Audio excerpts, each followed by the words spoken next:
ወሰድሽው ሲላት ሰላምም አዎ ብላ ትመልስለታለች። ወረቀቱ እንደዛ ነው የሚለው። ቆይ ግን አንተ እንዴት ነው መቀበል ያቃተ ትላለች። መስፍንም ስትይ ይላታል። እኛ እኮ ሀናን ለረጅም ጊዜ አብራን ስለኖረች ለዛ ነው። አንተ ግን እንዴት ነው እርግብን መቀበል ያቃተ ትለዋለች። አቶ መስፍንም አላቅም ብቻ ሀናን እንጂ እርግብን አልወደዳትም ይላታል። ሰላምም እማዬ ግን እርግብን እንጂ ሀናን አይደለም የወደደቻ ስትል አቶ መስፍን ተያት እባክሽ እሷ ግትር ስለሆነች ነው እንጂ እውነቱን ልቧ ይነግራታል ይላታል። እዚህ ልቧ የሚነግራት ተቃራኒውን ነው ሲላት ሰላምን በልበል ይህ እንደዚህ ስትል ሰምታ ዱላ እንዳትማዘዙ ትለዋለች። አታስቢ ይልቅ ሻወር ገባ ብዬ ልውጣ መሰለኝ ፎጣ አንቺልኝ ይላታል። ሰላምም እሺ አባዬ በጣም እኮ ናፍቀኸኝ ነበር ስትለው አቶ መስፍንም ስንት ዓመት ተለያይተን ቆይተን ያልናፈቁሽ አሁን ነው እንደ የምትናፍቂኝ ይላታል። ሰላም እልቅ አባዬ ክፍለ ሀገር ያሉት ቤተሰቦቻችን እንዴት ናቸው ስትጠይቀው አቶ መስፍንም እነሱ ምን ይሆናሉ እርጥብ ከደረቅ እየበሉ ይላታል። ሀናም እርጥብ ከደረቅ ደግሞ ማለት ምን ማለት ነው?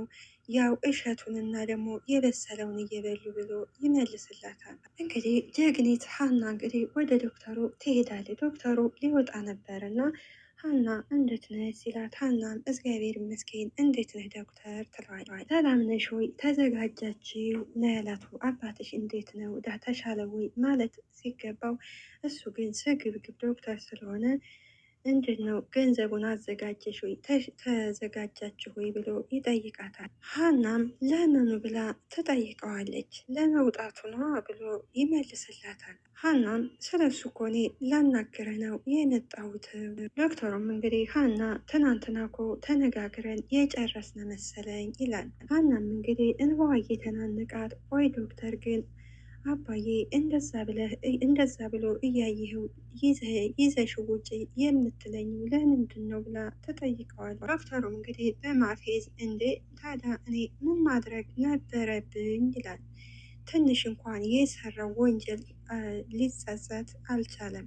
ሀናም እንዴ ቢያንስ እንኳን ልትረዳኝ እኮ ትችል ነበር ሰው አይደለህ ብላ ተጠይቀዋለች። ዶክተሩም ሀና የገባሽ አልመሰለኝም ይሄ ውሳኔ እኮ የኔ ብቻ ውሳኔ አይደለም ይላታል። ሀናም የማን ውሳኔ እንደሆነ ባላቅም ነገር ግን ልክ ያልሆነ ነገር አለ ብላ ዶክተሩን ታፋጠዋለች። ዶክተሩም እንግዲህ ምን አይነት ልክ ያልሆነ ነገር ነው ይላታል። እሱን አላቅም ነገር ግን የአባቴ ምርመራ ላይም የዲኤን ውጤቱ ላይም ልክ ያልሆነ ነገር እየተጭበረበረ ነገር አለ ትላለች። ዶክተሩም ትንሽ አያፍርምና ሀና እየወነጀልሽኝ እንደሆነ ግን ታውቆሻን ወይ ይላታል። ሀናም እየወነጀልኩ ሳይሆን ማወቄን እንድታውቅ እየነገርኩ ነው ትለዋለች።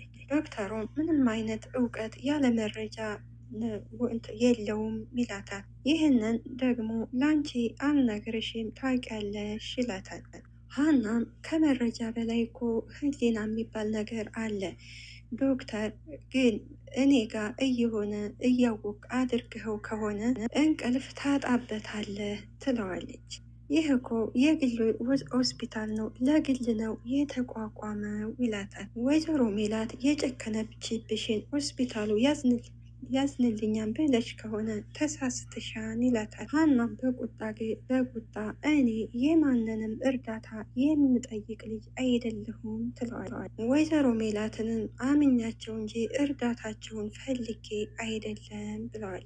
ዶክተሩም አሁን ይሄ የኔና ያንቺ ጭቅጭቅ ለአባትሽ የሚጠቅማቸው ነገር የለም ይላታል። ሀናም አሁንም በቁጣ ትሰማኛለህ ዶክተር ለመጨረሻ ጊዜ ነው እየነገርኩ ያለሁት። ዶክተሩም ትንሽ አያፍርምና ምንም እኮ እኔ ማናገር የለብሽም ሲላት ሀናም እሺ ጥሩ ትለዋለች። እንግዲህ ከዝጌሩና ከሰው ማን እንደሚበልጥ እናያለን ትለዋለች። ዶክተሩም እንዴ ምን እያልሽ ነው ይላታል። ሀናም ከተቀመጠችበት ትነሳና ዶክተር ትለዋለች። እውነት የኔ መድኃኒዓለም በመንበሩ ካለ አባዬ ይድናል ትለዋለች። ካልሆነ ደግሞ ይሙት ትለዋለች። እኔ ደግሞ ከዝጌሩና ከሰው ማን እንደሚበልጥ እናያለን ብላ ትቆጣዋለች። ዶክተሩም እንግዲህ ለችግርሽ መፍትሄ ስታጭ እንግዲህ ችግርሽን ለፈጣሪ አሳልፈሽ አትስጪ ይላታል። ዶክተሩ እንግዲህ ይህን ብር የፈለገው ባለፈው የመጣው ላይ የወይዘሮ ባዩሽ የተላከው ላይ ስላስፈራራው ያን ብር እንግዲህ ተቀብሎ ለዛ ለመስጠት ፈልጎ ነው። እንደዚህ አይነት ዶክተር ነው እንግዲህ አገር እያጠፋ ያለው። ይሄ ደካማ ነው ሰነፍ አትሁኝ ሲላት ሀና ፈጣሪ የማይሰጠው መፍትሄ የለም፣ ስለዚህ መፍትሄ አገኛለሁ ትለዋለች። ዶክተሩም ሀና እምነትሽ ይሄን ያህል ከሆነ እኮ ከዚህ ይዘሽ መምጣት አይገባሽም ነበር ይላታል። ዋናው አዳኙም ገዳዩም ፈጣሪ ነው። ግን ያን ያለ አይደለ ደግሞ ፈጣሪ ደግሞ ስበብ ስለሚፈልግ ለዛ ነው ወደ ዶክተር ይዛው የሄደችው።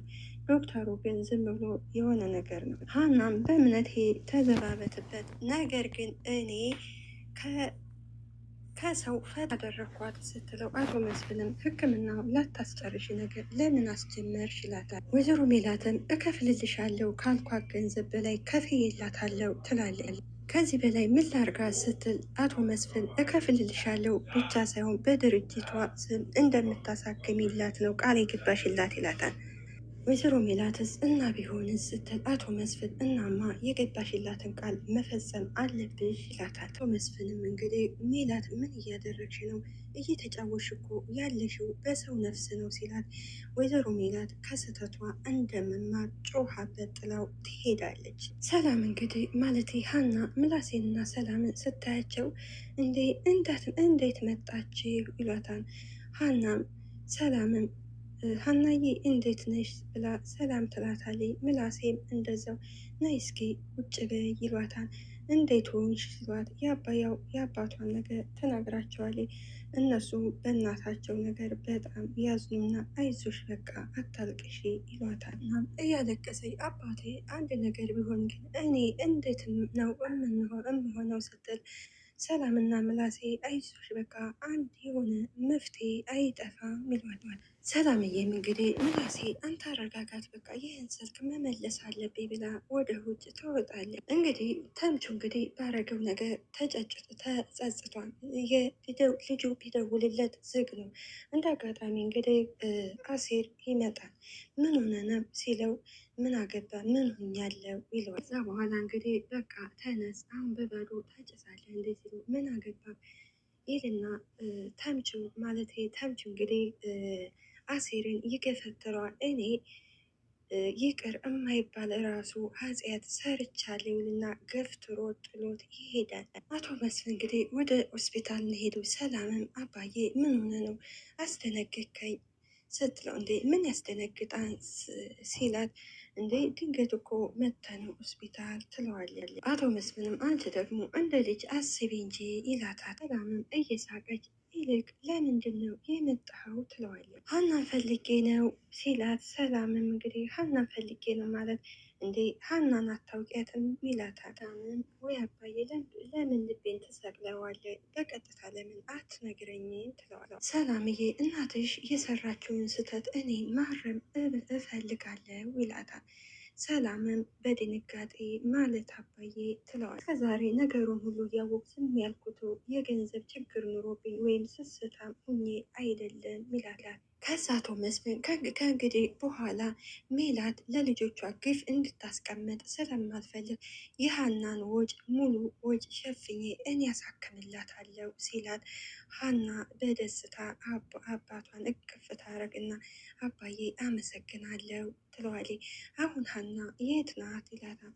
ሀና አባቷን በጣም አሞባት እያለቀሰ ከምላሴ ጋር ናት ትለዋለች። እሺ በቃ አንቺ ወደዛ ሂጂ እኔ ወደ ዶክተሩ ጋር ልሄድና ልጨርስ ይላታል። እንግዲህ እንዳለው አቶ መስፍን እንግዲህ ሂሳቡን ለሀና አባት የሚያስፈልገውን ገንዘብ ሊከፍል ወደ ዶክተሩ ይሄድና በር ያንኳኳል። ዶክተሩም ግቡ ሲለው ይገባ። እንዴ አቶ መስፍን መጣህ እንዴ ይለዋል። ዶክተሩም እንግዲህ ያው ትመጣለህ ብዬ ወደ ቢሮዬ አላሰብኩም ይላል። እንግዲህ ፈስ ያለበት ዝላይ አይችልም ይላን ያገሬ ሰው እና ዶክተሩ እንግዲህ ጥፋቱን ሙሉ ለሙሉ ስለሚያውቅ ነው እንደዚህ የሚያወራው። እና ታዲያ ምን እግር ጣለ ሲለው አንዳንድ ጊዜም እኮ ዘመድ መጠየቅ አይከፋም ይለዋል አቶ መስፍን። እሱስ ልክ ነህ፣ የምርመራ ውጤት ያልተገኘው ወደ ክፍለ ሀገር ሄደህ ነው ብለው ነው ይለዋል። ዶክተሩም እንግዲህ እና ታዲያ ስለ ምርመራ ውጤቱ ልታወራኝ ነው እንዴ የመጣኸው ይለዋል። አቶ መስፍንም እሱማ ካልተሳሳትኩ እኮ ያለቀ ጉዳይ መሰለኝ ይለዋል። ዶክተሩም እየተንተባተበ እሱስ አልኳን እንደው ምናልባት የምትለኝ ነገር እኮ ካለ ብዬ ነው ይላል። አቶ መስፍንም ምን ልልህ እችላለሁ ሲለው ዶክተሩም ያው አንዳንድ ጊዜ ምስጋናም እኮ ስለሚያስፈልግ ነው ይለዋል። አቶ መስፍንም ሳይቅልና ዶክተር ስራህን የምሰራው ከሰዎች ምላሽ ፈልገህ ነው እንዴ ይለዋል። ዶክተሩም እንግዲህ አይ እንደሱ አይደለም ያው ለምን መጣ ብዬ ስገምት ነው ይላል። እኔ እንኳን የመጣሁት ስለ ሀና አባት ጉዳይ ላወራህ ነው ይላል። ዶክተሩም እንግዲህ ስለ ሀና ምን ይላል? የመጣሁት ከሰለጠነው ዓለም ነው ትንሽም ቢሆን ስለዚህ ግዴታዬን አውቃለሁ ይላል። ዶክተሩም ማለት አቶ መስፍን ስለምን ግዴታና ነው የምታወራኝ? አቶ መስፍንም ዶክተር አንድ ሐኪም ቤት ሲቋቋም እኮ ከገንዘብ ይልቅ የሰው ሕይወት ይቀድማል ሲባል ነው የማውቀው ይለዋል። እናንተ ግን በሀና አባት ላይ ያደረጋችሁት ነገር ተቃራኒ ነው ይለዋል። ዶክተሩም አቶ መስፍን ሲል አቶ መስፍን ይኸውልህ ዶክተር እኔ ችግር ለመፍጠር አይደለም እዚህ የመጣሁት የሀናን አባት ሙሉ ወጫቸውን ሸፍኜ ታክመው ከዚህ ድነው እንዶታል። ከዛ እንግዲህ ሀና በደስታ አምላኬ ወይ እንደማትረሳኝ እኮ አውቃለሁ ብላ በደስታ ታለቅሳለች።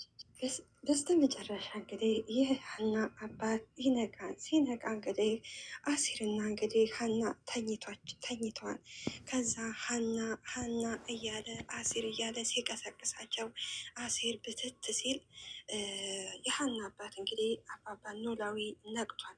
ከዛ ሀናን የጥላትና እየሮጠ ይሄድና ሀናን አባዬ ለመጠየቅ ነው አይደል የመጡ ትላለች። ሊጠይቅሽ አይደለም የመጣው ስትላት ሀናም እና ታዲያ አሟቸው ነው እንዴ ትላታለች።